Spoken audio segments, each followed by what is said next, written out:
Price God. இன்றைய தியானம் லூக்கா 9:20 முதல் 27 வரை. அப்பொழுது அவர், நீங்கள் என்னை யார் என்று சொல்லுகிறீர்கள் என்று கேட்டார்.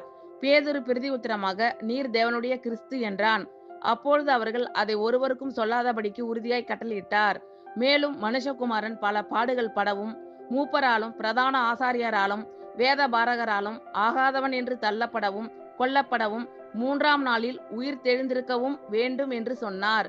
பின்பு அவர் எல்லாரையும் நோக்கி, ஒருவன் என் பின்னே வர விரும்பினால் அவன் தன்னைத்தான் வெறுத்து தன் சிலுவையை அனுதினமும் எடுத்துக்கொண்டு என்னை பின்பற்ற கடவன்.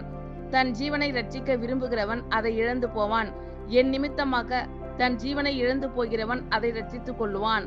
மனுஷன் உலகம் முழுவதையும் ஆதாயப்படுத்தி கொண்டாலும் தன்னைத்தான் கெடுத்து நஷ்டப்படுத்தினால் அவனுக்கு லாபம் என்ன?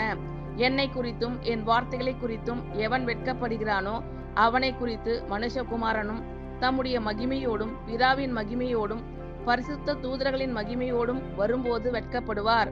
இங்கே நிற்கிறவர்களில் சிலர் தேவனுடைய ராஜ்யத்தை காணும் முன் மரணத்தை ருசி பார்ப்பதில்லை என்று மெய்யாகவே உங்களுக்கு சொல்லுகிறேன் என்றார்.